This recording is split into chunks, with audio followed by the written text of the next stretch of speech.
Hello and welcome to Dungeoneered, a podcast dedicated to discussing Dungeons and Dragons. I'm Aaron. And I'm Josh. Let's do this. See, that was a good That opening. was flawless. That was perfect. I've never done a perfect intro in my life, and that was perfect. Yeah. Okay, but the excitement has been building. The excitement has been building for weeks now about this lukewarm open. And so, as tradition would have us do, I have to ask you what you think this lukewarm open is about. I am unsure. You said it's going to be really hard to fit into a game, so there's a million things it could be. That's also not necessarily true. It depends on what type of game you're running. And when I mean type, I mean more like what setting you're running. That's a hint. So it could be super easy to add into a game. But in my games, it probably wouldn't be unless I wanted to do something different. But is this going to be something now silly? That's your hint, so you can guess. Well, you could make it silly. You could absolutely make it silly, but you could also make it serious. Okay. Clowns. Wait, what? That was my guess. My guess is clowns. Your guess was clowns? In certain settings, it would be easy to throw in. In other settings, it wouldn't really make sense. You're telling me that this whole build-up for weeks and weeks and weeks turned into clowns as your guess. Yeah, this whole time that you've been clowning around, yes, it does seem like Josh, it could be clowns. I'm disappointed in you. I thought there was creativity in your mind. Well, I'm curious what the topic is. What is the topic? Okay, are you ready for the supreme disappointment? Okay, yeah, let's do this. I was wondering, how would you run social media in your D&D campaign? Word. Yeah, that was. Well, I just finished. This is the most disappointing thing ever. The Adventure Zone graduation. It was great. I highly suggest it to anybody looking for a. I mean, the ending didn't. I won't say it fell flat, but it didn't feel like momentous or anything. So the ending was. Wait, are you dissing our brothers? Oh, I love my brothers. My brother, and me. But yes, I was dissing my brothers, aren't you?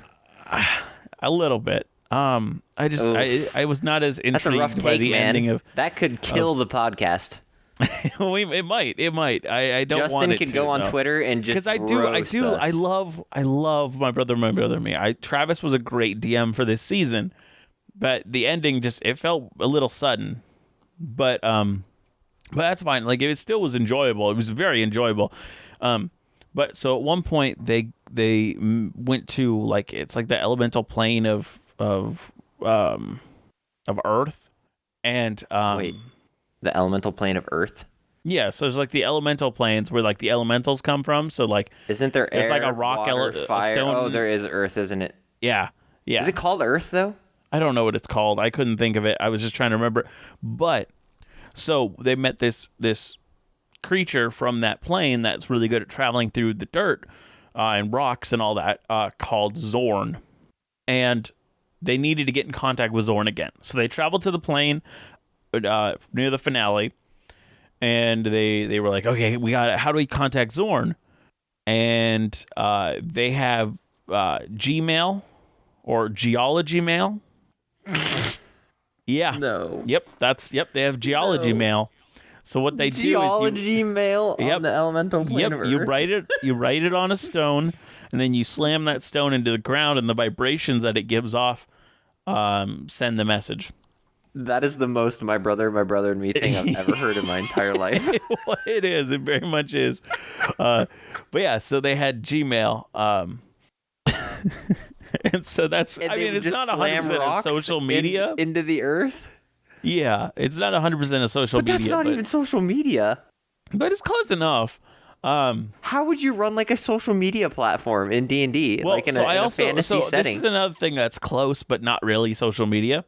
I had Greg's List in my world. Greg's List. Did you have an NPC named Greg who ran a magic shop? But they never met him. They never met Greg. Greg sets up Greg's List in all of the cities, and it's kind of like there are these boards. It's kind of like the same type of adventuring boards where you'll see I want this job done for me or whatnot, but it's, hey, I'm trying to sell this bagpipes. Or I have an old Craigslist. yoke that I'm No. trying to sell, or like it's stuff that people are selling in the town, and so there's Craigslist. It's only one town though. No, it's set up in multiple towns. And then like Greg, what takes like a 10% cut or something? Yeah, I think it's more. What I was having it more be is that each town pays to have the Greg's List service. So Greg's like he checks the items, make sure they're good, like, and then make sure that they're okay to be posted. So once they're posted on the board, he goes and checks them out. Well, not him specifically, but Greg's List employees will go check it out, make sure it's good, and make sure it's okay to be sold at that price, and kind of. So there is a check service, but you can still be screwed over in Greg's List. I can't believe you made Craigslist. One of the PCs in my first game, they were all kind of young, and they were all trying, like, it was their first time playing and whatnot. I think in the player's handbook, it says bagpipes are worth 10 gold, and he had bagpipes, and like they were a part of the character, and he'd played them and whatnot, and he was trying to sell them for the same amount that he originally purchased them for, and I'm like, that's not gonna work. But in every town, he would post a Greg's List posting for bagpipes for 10 gold pieces. So the amount that you could buy a new set of bagpipes, he was trying to sell his on Greg's List. Did they know it was called Greg's List at that? Yeah, oh yeah, totally. They thought it was hilarious. So, is it still in your world? Not in the. I have a post-apocalypse world right now, and it's not there. How would you add like Twitter or Facebook or Instagram in your The problem is world? you need something. You need a computer, like a thing that they go on. Well, not necessarily. I was also thinking if it was like a big, like a magic. There was a part of me that was thinking like some sort of magic like tablet that you could buy. Well, no, so that's what I was saying. So you need the canvas for those things to be on. That's why a computer's what we have for it. But like I was thinking, what does it have to be? Which a magical tablet would be one of these templates or canvases that it could be on. Like an arcane crystal or something. I was thinking some sort of like okay. Like a weird cloud. Like there's a magic cloud that you can send info to, and you can receive info from, like some sort of or you can send it to the cloud. Like, oh, I'm going to save this to the cloud. Gosh dang it! And so I'm you could do stuff like that, where you have like there's some sort of like a mutual source of knowledge or thing where. What if you? Okay, I'm going to go totally abstract. I'm going to go totally abstract. You make a tribal barbarian tribe who, when their ancestors die, they store their memories and their memories and personalities into these like stones, and you can like access those stones and somehow communicate with others of your tribe through them, including all your ancestors, and they're all saved in the cloud. But it's like a memory rock. I feel like that would be too OP, but in an RP heavy world, that would be too OP. I don't think so. Not necessarily. Not if they don't having know access much. to all of your ancestors' knowledge. I mean, if you're you couldn't do like a giant. I mean, if you did like a little city, or not a little city, if you did like a little tribe, like it's their little.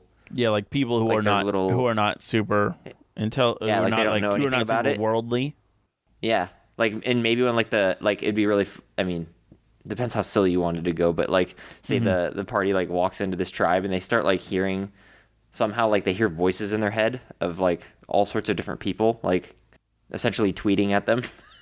It'd be so dumb. I don't know if I could do it. I just can't think of a way to use social media that would be interesting in D&D in a fantasy setting besides like arcane tablets, I guess. Yeah, I don't know how to make it like interesting across, or any sort of like consequence to the story. You could make it super silly. I mean, that's easy. You could make it incredibly silly, but how do you making it interesting? Like I mean, you have Greg's List. That's pretty funny. That's pretty funny. Mainly because it's just called Greg's List. Like, I don't know how you would like. There was another part of me that thought about like a magic academy that uses like a. And they call it Canvas. Yeah, no. I was thinking like they use some sort of system that like it's like used for debate. So like it's like entirely about arcane debate and arcane practice and like the morality of certain arcane spells and the like how people cast different spells and which magic is superior type thing. Like like it's like a debate platform that could be somewhat interesting, but like I don't know. I don't know how I would do it. I don't know if I then also thought about like just a big like newspaper company that like makes. See, okay, if I literally wanted news. to do this seriously and have some sort of like, it wouldn't really be Twitter, but it would be a way of groups of people communicating with each other, in a fantasy world. I would take like what you said, where it's like a newspaper, and it would just the newspaper. The whole point of it, there would be no reporters. It would purely be people making posts. And so the post can be anything. And then in the next week's article, it'll be like, Jeff disagrees with a post 37 from our last week. And he says, and so they all Janet like are says, "Hi, like, Mom." yeah, it could be anything from that to like hardcore debates between each other where people buy 6 posts to make this long essay Okay. almost. Okay, I have an idea. Okay. What if you did something like this? Okay, we're keeping this idea. Okay, like you have this group of people who run like an inverse newspaper, where like people come to them to give them messages that they post all over, and you can like communicate with people throughout the city by using these message systems, right? So very similar to like Twitter, where like you can post and then it like people can come into different locations and talk about like I disagree with that post type thing, and like they can mark it down and like send it in different weeks of papers, like different like the Sunday paper type thing. And what if you like this whole entire like group? What if like thieves were using it, like a thieves den was using it to like communicate different houses to hit and different locations to hit These throughout people this are going on huge, massive, vacation sprawling city. and stuff like that.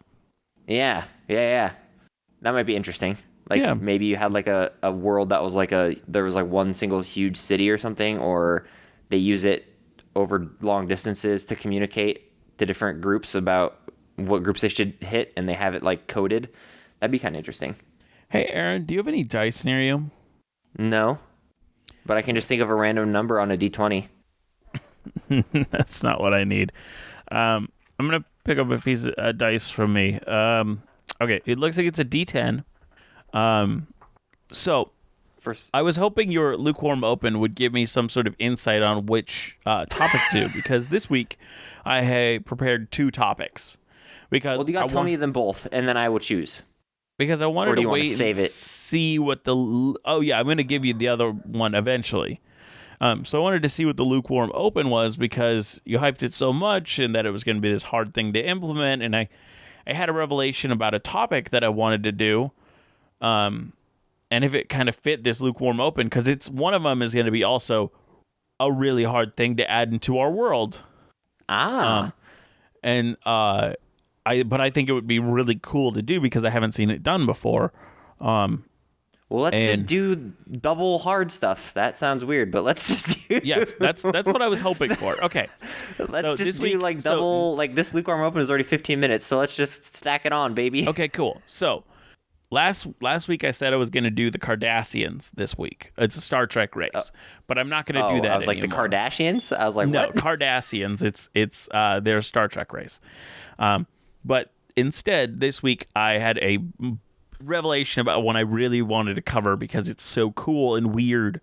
And we're going to talk it better about not be as disappointing as social media. the video game Disco Elysium, specifically an aspect of their setting called The Pale. The Pale. The Pale. Now, before we jump into what is Disco Elysium, Disco Elysium is an incredible RPG unlike anything in recent memory. It is set in a setting that feels and can be understood as like an older European setting after a great war of some sort. But it is so much more than that. They capture this feeling that allows almost a familiarity with the setting, but upon further inspection, this setting is incredibly complex and nothing like anything that we've seen before. But you can actually play and never know how weird and different this world is to Earth. Because in this world of Disco Elysium, it is not a continuous landmass, but there are vast continents of land called isolas that are ensconced by separative tissue. And this tissue is called the Pale. The Pale is actually the most numerous. Yeah, so it's not like they're not on a sphere. They're not on a planet if they're on these flat earthers? Like, no. They're on these little like islands that are just floating in this void. And the void is the Pale. The Pale is the most numerous geological feature on this world. It is a 2-to-1 ratio of the Pale to everything else. The Pale actually covers 72% of what you would, of what the world of Elysium is.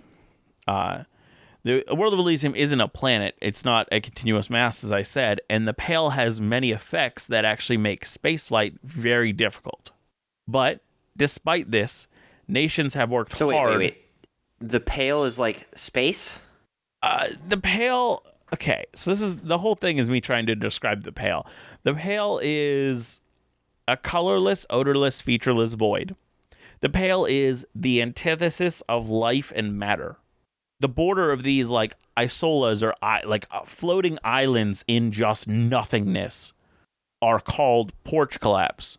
And these kind of borders of these islands is where the matter is almost like evaporating as it contacts this void, this Pale. It leaves a dark gray, cold vapor that then disperses into the Pale. The longest silence of all time. Well, because I'm trying to, you made me jump around my notes, so I have to find where the best place to jump back in would be. Despite the effect that it has on like space flight and stuff, nations have tried very hard to get a good image of the Pale, of just the world, see what it looks like.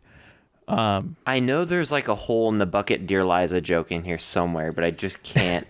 The world with this Pale appears as vast swaths of land separated by nothingness, emptiness. In these gaps, and even over some of the isolas, dark gray coronas and arcs envelop and swirl. But from the images they have gotten, the world they are on is not whole. It's not a planet as we know it. So did they think they were on a planet? Like, did they think they were on some sort of planet at first? It depends on where you were on one of these isolas. So if you were in the middle of them, they're like as big as like America. It's like this huge continent. If you were in the middle of it, you'd think, I'm on one huge landmass. And then you go far enough and you're like, oh, there's water there. It's like that but you would go far enough and then you'd see water and then this weird dark gray vapors. So it's kind of like flat Earth at the end of the Earth. You just fall off and die forever, you know? But the thing is, you can travel into this. There are other continents. Can you just like walk? No, you have to. You like, okay. I'm gonna find the best place to jump in because you better. Living in the world with this feature, of course, led people to try and study it. The study of the Pale is called entroponetics. Entroponetics. It's like entropy. Entroponetics. Yep. Yeah. The lore of Disco Elysium has many examples of people studying the Pale, and many granting it a different name because they didn't have this unified knowledge yet. They had everything from 6,000 years back, a group calling it the Western Plain because they hadn't traversed their whole isola, and they believed that this Pale was only on the western side. How big is the isola? They're huge. They're, like I said, they're like our continents, which are giant. Like, got it. Asia and America and all these things, and Africa. The Pale is incredibly ominous, and many thought it to be impregnable.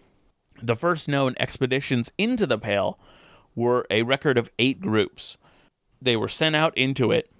5 groups didn't return, and 2 completely lost their minds. But the 8th nearly lost their mind, but they didn't because, and I quote, a strict psychological regime imitating the process of creating poetry. Wait, they created poetry so they didn't go insane?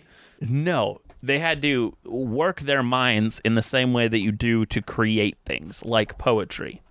Got it. So they because the Pale is devastating on your mind. Yeah, the Pale is devastating on your mind. Yeah, they just literally brought a giant book of Sudoku as they're going. What they had learned, though, informed much of future traversals into the Pale, because they didn't just survive and learn from what they found, they also found another Isola. The traversal of the Pale is possible through being able to force the Pale into dimension. And in the current era the games take place in, they can even compress the latitude within the Pale.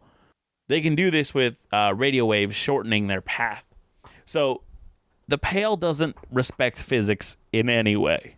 It's like the theories people have about like black holes, how you can fold like space between these black holes and somehow like make travel between like from one end to the other like incredibly far distances by seemingly matching these 2 points in space with each other. Yep. Yeah. So it's like that, but if that was just the rule all of the time.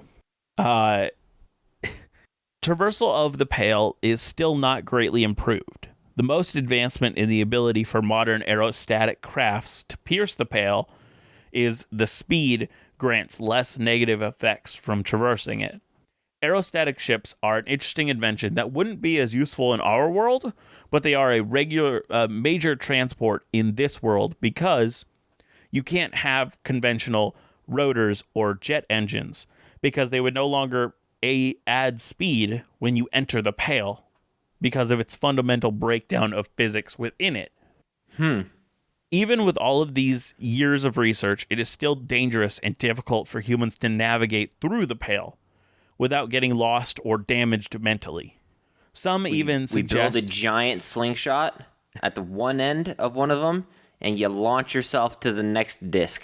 Some even suggest, well, you can't see into the Pale until you've pierced it. Some even suggest that these damages are from a severe deprivation of sensation. Others believe it is a weird sense of information held within the Pale that overloads the brain. Others think the Pale doesn't just stop physics, they believe it somehow also stops psychology. Over-radiation or excessive exposure to the Pale is extremely dangerous and painful. So, civilians are actually restricted to only 6 days of Pale exposure a year. So you have to take all 6 days at once? Yeah. It's not fun. They wouldn't suggest it. Can't imagine. But yeah, so like they have laws to limit how often people can travel through because it's just so devastating to do. But the world is just a bunch of these like what we would think of as just our continents separated by this nothingness that breaks down physics, that is hard to travel through, it's like space but no physics. It's like space, but also it mentally tries to kill you. No gravity, no nothing. Wait, is there gravity in the Pale? No, it's very like I don't know how much is actually written about it. I mean, it's probably just their way of like, there's a nothingness and terribleness and void. Well, so the thing is, okay, so Disco, this is what is written about in Disco Elysium. Disco Elysium is a game that is based around a book. The book has not been translated into English yet. They are currently working on it because of how successful Disco Elysium was. But so this writer created this really weird world, and it's really interesting and it's so good. I cannot speak highly enough of this game. It's so weird and out there. I want to play it so bad. I've never played it, but everybody tells me to play it. Yeah, it's incredible. Yeah, it's good. It's good. So, what I wanted to do this week is I wanted to create something weird. Something like the Something Pale. weird. Maybe our world after like the major deity was killed, maybe the world broke. Like I don't know what we should make. But I just think we should make something that is like, if you'd be willing to have our world not be a planet as we think of it, like just let's make something crazy like that. Something so fundamentally different about this world. Do we want to stick to like physics breaking stuff, or what do we like? What do I we don't want think we to? have to. I think it's totally up to us, because even just the idea of this is hard in of itself. Like like thinking of something that is like, so human brains work in such a way that like Okay, even our dreams are like the faces you see in your dreams. You're not making up those faces. Your brain is using faces you've seen in the real world and putting them in your dreams. That yeah, is, yeah. and so your brain, it's hard for human brains to try to like do something or create something that is so beyond our realm of reference that this is a really hard task to do. Okay, well, okay. Before we start, I had a random. Well, never mind. Maybe that should be for a different time. That's gonna be for a different time. Okay. What do we want to make? What? Something so okay. Well, my first thought was, what if we made like a world where, when people dream, like those things become real and they inhabit a certain plane. But I don't know if that's been done too much. I don't even know. That's probably been done too much, right? I don't think so. Like, because you were talking about dreams. But Like, if you were to fall asleep and dream of a horrifying monster chasing after you and eating you, there is a so you're, world you're where that saying is that happening. that isn't created on this world. It's created on some other world? Well, what if all worlds in this world were manifestations of people, another group's dreams? So this evil god, So wait, so the reason this evil two god worlds are came to linked. be is because we here in Dungeoneered thought about it and created it in our mind, and then it became reality in some other place, another Oh plane. my word. Like thinking of it like because Yeah, a dungeon like master because you, created this world in his mind, like it becomes like a real space, a real thing. yeah. That would be so wild. But I don't know how, like, okay, I don't know how you would, I don't know how much you could create off of that, though, would be my problem. Yeah, that would be Because hard to add things to. But I don't even know how you'd run a campaign around that idea of, like, well, people can. I don't think you need to have a like, campaign around it, but just like even Disco Elysium, it is not based around the Pale. Literally, it's you could play the whole game and not know that the Pale even exists. Okay, I have another idea that's similar along this vein. Mm-hmm. What if we made, like, a. Oh, man, there's so much stuff that my brain is tossing around. What if we. Okay, first idea. Let's dive into ideas. What if there was like a plane or a world that you could enter where like it was empty and blank, but your mind can create things and change things in this plane? Okay, that's too close to what is going on right now. In Critical Role. Oh, I get. I mean, I guess, right? Maybe. So I think I like it to be more fundamental, less otherworldly, and more. This is just a thing of the world. Okay, my next thought would be Mine would be maybe we we just should create literally something. We should create something weird and different where the city of the gods like crashed and was destroyed, Oh, and like there's that okay, wall that blocks off.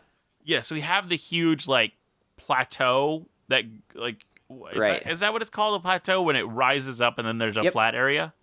Yeah. Yeah. Okay. So we have the plateau. Right. So we So could do you create think there was something there another? that was just different. But what would you do?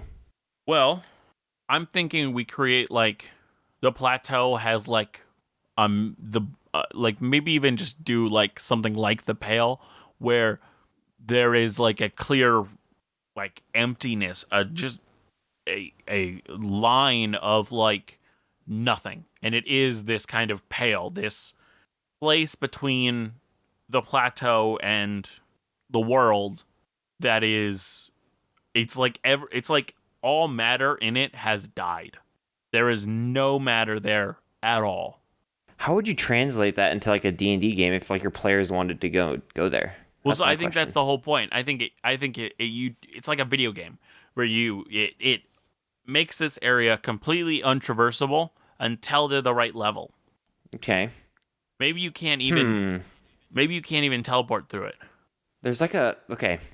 There's a part of me that what if when the God City like crashed into the world and created this plateau, there was like a huge surge of like magical energy, and at the top of this plateau, there's essentially like so you climb up to the top, and it's a wasteland, right? So like there's a large section of it that is a wasteland, and when you get to the end of the wasteland, so I'm thinking in this wasteland, there's all sorts of like creatures, like there's just like raptors or whatever you wanted, like any kind of weird D&D monsters that you can put in there. So like when the players are trying to go through it, it can be kind of like a dangerous area.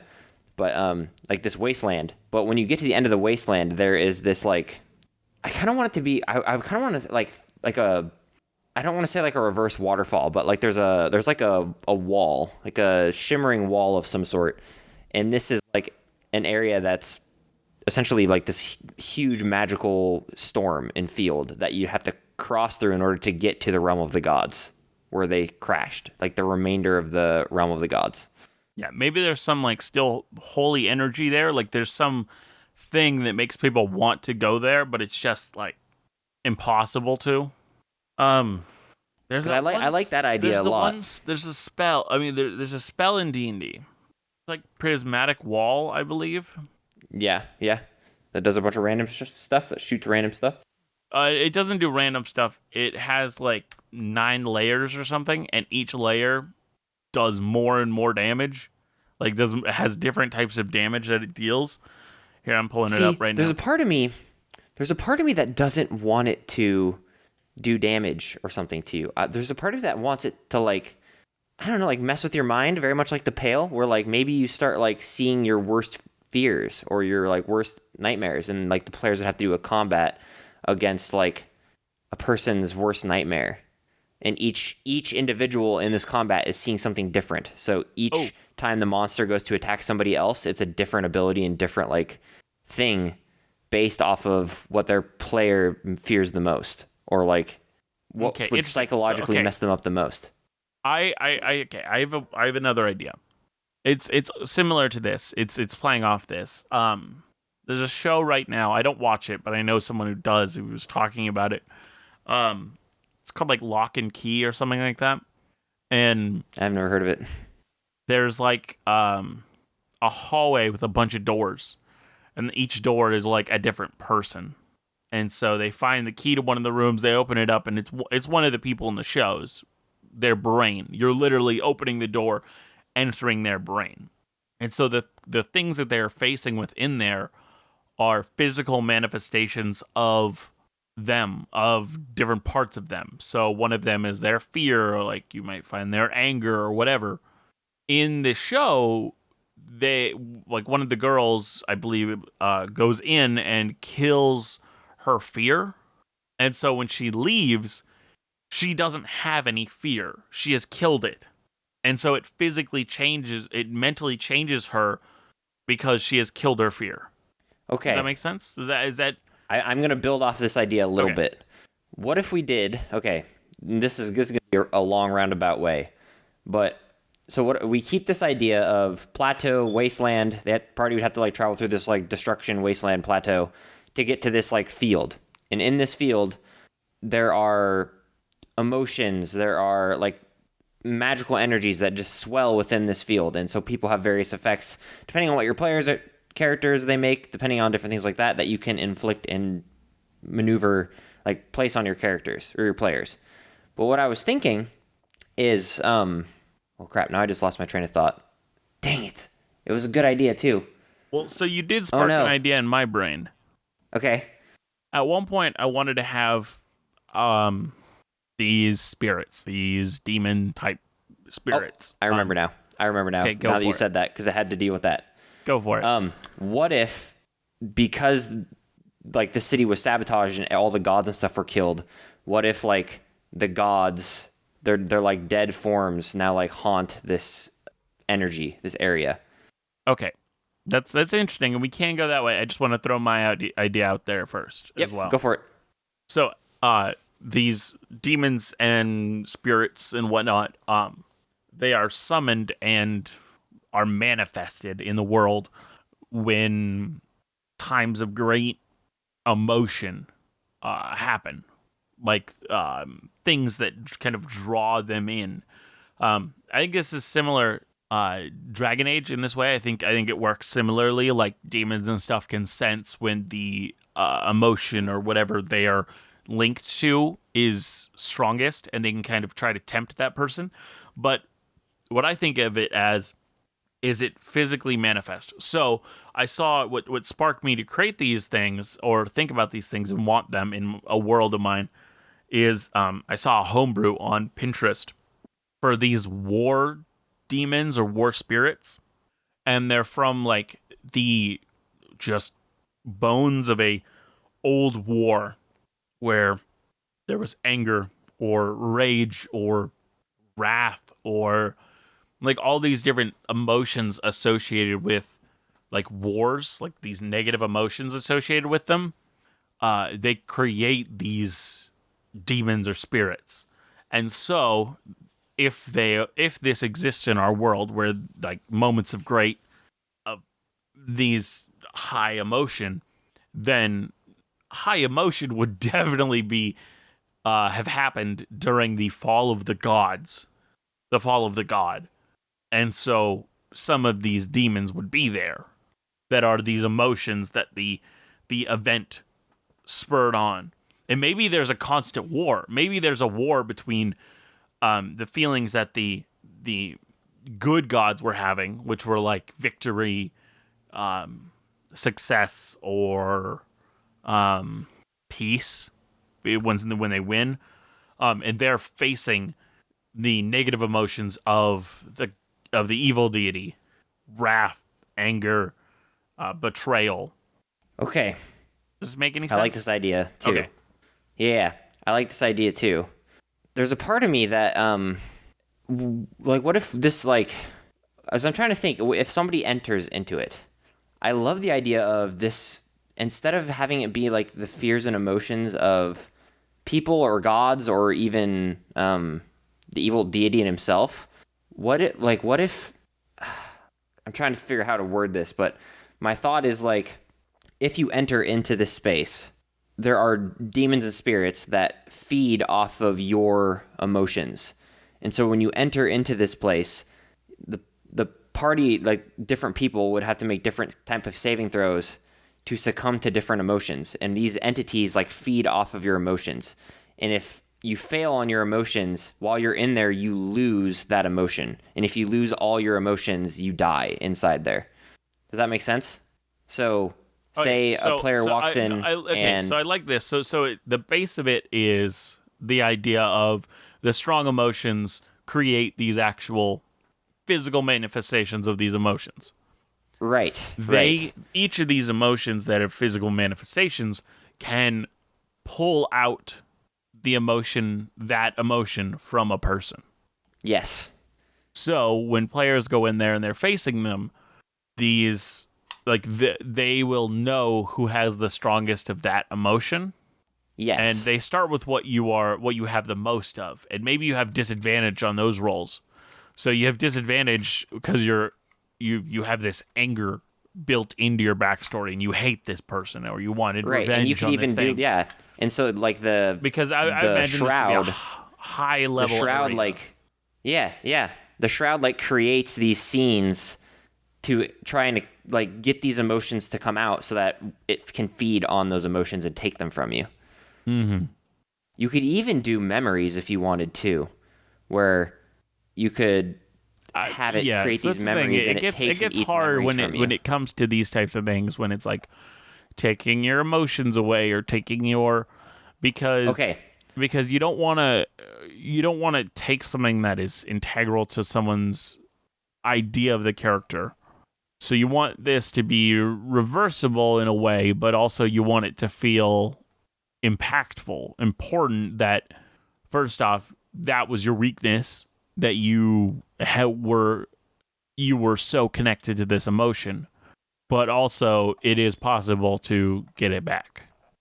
No, totally. I mean, I don't know.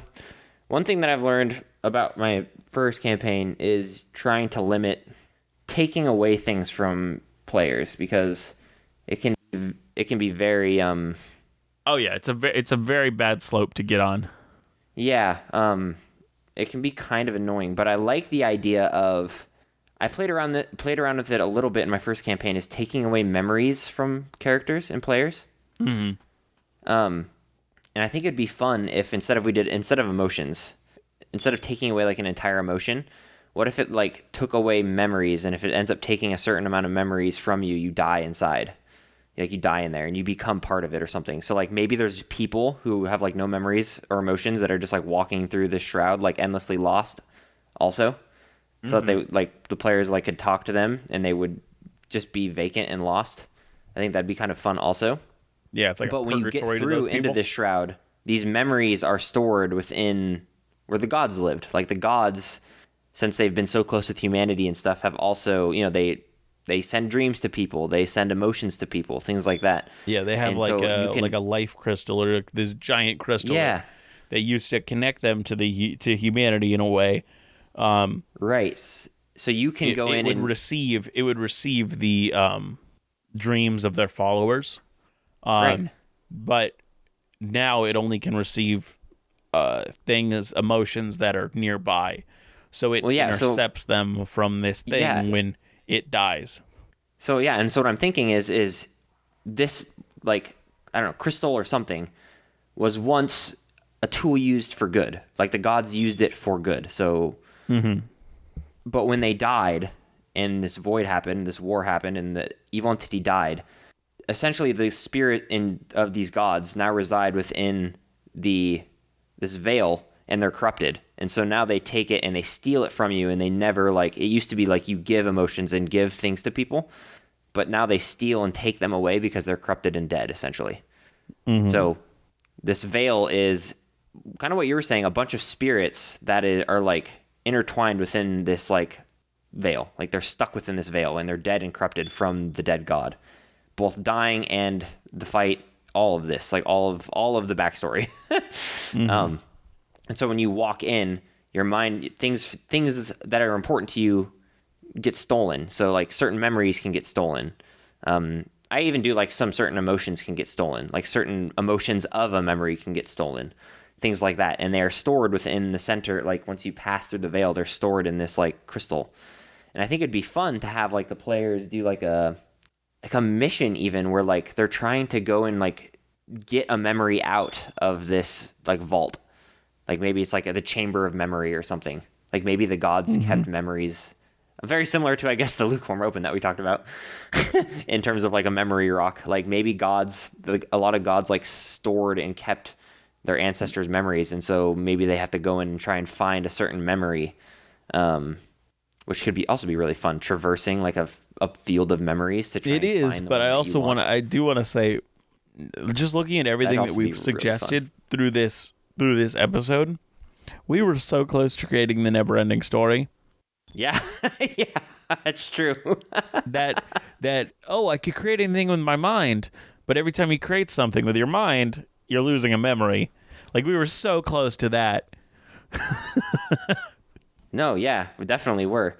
But I think it would be fun to like, and maybe we even have that be a feature of this area. Like you could create something with your mind. Like maybe we have that be a part of this veil.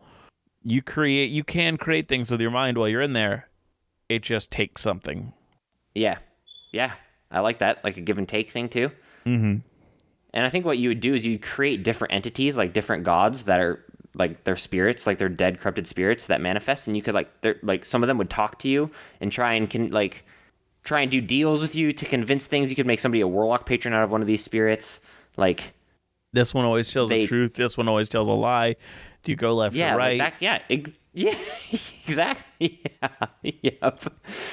But like stuff like that. And then what would be really fun too is when you get into the city, is you make like a hall of memory or a chamber of memories where when the party gets there, they're trying to find a specific memory, and they end up like going through these memories, and they have different challenges within these memories to try and find the memory they're looking for.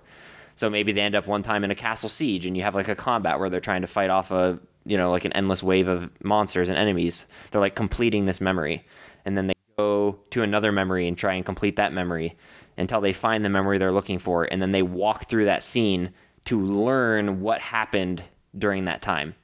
Does that make sense? Mm-hmm.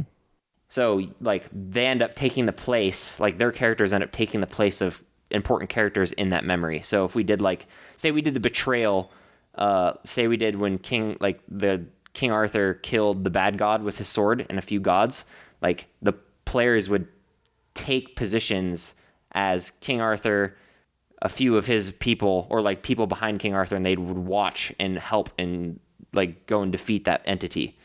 Like, their players' personalities would essentially like transfer into that memory. Yeah, that's interesting. I like that. Fun. I like that. That'd be crazy, though. It'd be insane. And then that'd be fun because like, you would get to have them, like you'd pretty much get to have them have like a major final boss fight as they pretend to be these people fighting this god. But the god's already partially weakened at this point, and like it's. I mean, you could even just all of a sudden give them new character sheets. That's 100% what I would do. You have your personality your character, all your faculties. This is your stat. But this is, in this dream, this is what you are. But yeah, you still that was 100% your own what I was character's thinking. Thoughts. So like all of a sudden they're a level 20 fighter or something instead of, a wizard. But they have their brain capacity. That'd be really funny to memories. Like switch them to like... yeah. And like these are the people that you took the place of during this memory. That'd be so interesting. Oh my gosh. Yeah, give all of them high CR stat blocks. Yeah. And you could even do like I'm just gonna take Caleb on Critical Role for an example. You could even have him have to walk through his memory of spoilers like burning. That's all I'm gonna say. But you know what I'm saying? Like yeah. Like impactful memories that they have are stored here in this like memory vault. This like chamber of memories. And they can even walk through and experience those again. Mm-hmm. Maybe even on accident, like they stumble upon while looking for this memory, like they stumble upon like one of your important character backstory stories, like memories. Yeah, that'd be cool. I think that'd be really fun. Okay, since we have like a tiny bit of time, I wanted to share 20 minutes. Okay, we have quite a bit of time. I wanted to share where my mind first went when we talked about this. Okay. With the dead god like dying and creating some sort of weird void. This is totally somewhat not related, but somewhat related. Mm-hmm. What if the entire I don't even know how to explain this without it sounding super dumb. What if you wow, that's so dumb, Aaron. I know. Scrap that. What if you created a world? What if you created a world where the entire world was built in like a space station? No. Was built with an impending doom of like you were built on the tongue of a giant entity that was slowly closing its mouth, like to consume your world. Yeah, that's weird. So weird. How would you? Or you being born, into a world that was being consumed by an all-knowing god. You were just born near the end of its consumption. Yeah, that'd be so weird. That'd be crazy. Like, I think it'd be kind of fun though too. We're okay. Hold on. This Okay. might be season 3.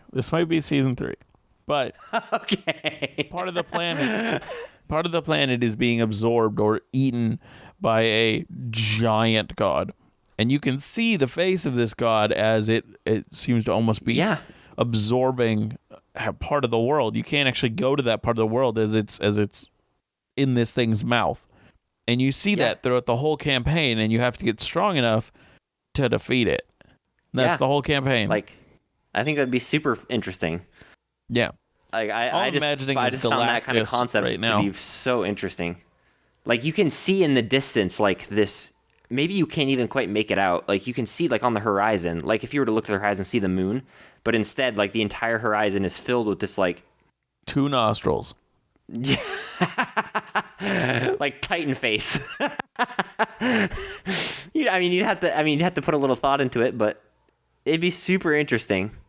Like one part of the horizon is full of, you could even mistake it for like a giant mountain, so people think it's like some giant mountain. Yeah. Be so weird. But anyways, that's where my mind first went with this. Like the world, like the bad god created this world because it was for his entertainment, but also because he knew there was no point because it was all going to be consumed and destroyed anyways. Yeah. So might as well make it as entertaining for myself as possible before we're all consumed. Yeah. But I think that's for a different season or a different world. Definitely. Anyways, back to that void. Yes, this void. What other concepts do we want in there? Well, so one of the things I want to, I think I like the concept we have right now. I just want to know. So why are the players going there? I don't know. Maybe one of the in order to awaken one of these kings, you have to retrieve his memory and restore his memories back to what they were. Like maybe, yeah, something like that. Restore whose memory? I don't know. Like maybe to revive one of the kings, like to release one of the king's energies and magics. Like you have to go and retrieve his memories and bring them back to him. Mm-hmm. And that would also be interesting because they'd have to go back through the veil and like protect his memories from being stolen. Yeah. Which maybe the evil god did this on purpose too, so that it was a failsafe, so that you couldn't actually get one of the king's memories out of this. Okay, wait. So chamber of memories. Okay. Now, spoilers for anybody who hasn't currently caught up with Critical Role, because I'm literally going to be talking about the episode that came out. Speaking of Critical Role, on Gilmore's Glorious Bathroom, 5, and it's amazing. 2021. So if you have not seen the episode that came out on 5/20/21, stop. Don't listen for 5 minutes, I guess. But in that episode, there's a whole lot that has happened. One of the players is the current big bad because their character died, but part of their backstory was that they woke up in a grave and they dug themselves out. So the DM was like, okay, I'm just going to take this and use this as the villain. And he was, and his name is Lucian and whatnot. But so part of the way that they're hurting him is by reminding him of Molly, this other person that he was when he was the PC. So maybe the one that the evil deity controls, the one that the evil deity, because we said that they can kind of like use a bunch of the different kings as phylacteries, pretty much. Yep. But one of them is his like current tool, like the one that he's currently controlling. Maybe that, like the way to awaken them out of that, is to go into the Chamber of Memories. Go into their memories and remind them who they were. Yeah, I think that'd be really good. Yeah, and that would be like for like you. I think you have to do that. That awakens him enough to like maybe that's part of like the release of the seal, like the way to open up the actual deity. You have to do that and then take on the final deity. And so this is like high end level mission stuff. Oh yeah, I think that's a really good idea. Yeah, like you'd have to go and dive through this Chamber of Memories to find this guy's memories to like restore him back to who he was and like essentially kick the evil god's control out. Yeah, by replacing him back with his own self. Mm-hmm. That would be super fun. Yeah, that's cool. I like this. Yeah. And so that would be like one of the end game things. You have to travel through this like dead zone that nobody's been like we established earlier. Everyone's been told never to go there because this plateau is where the gods forsake. Like they. But I mean, also there's this stuff there which we haven't come up with a name for. There's like I like the idea of hardly any there might have to be somebody who's gone up there, but like nobody even really knows that this is up there. Like there's such a big wasteland before you get to here that like. The few people who have climbed up this large plateau haven't even gone into the wasteland because, it's dangerous, Mm-hmm. Yeah. I like that. I like that.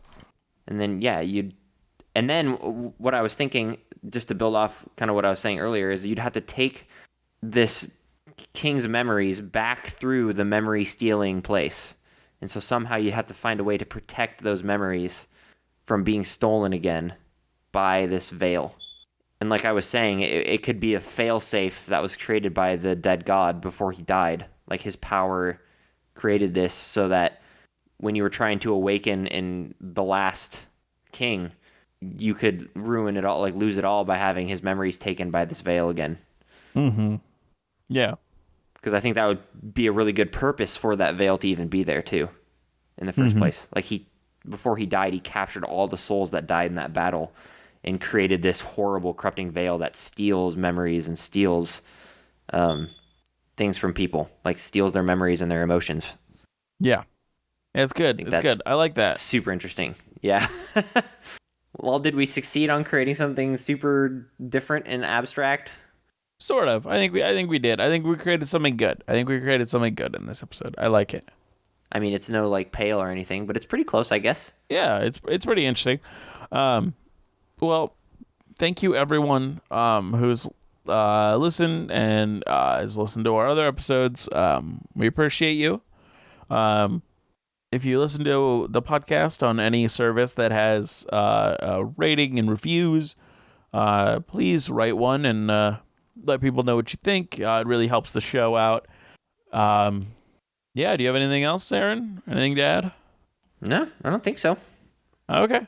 Well, thank you for listening, everyone, and always remember to be the sharpest barrel in the bunch. See you next time. Oh gosh. Oh yeah. I was like, gosh, this is taking forever. And now we have to wait again. See you next time. Bye. Bye.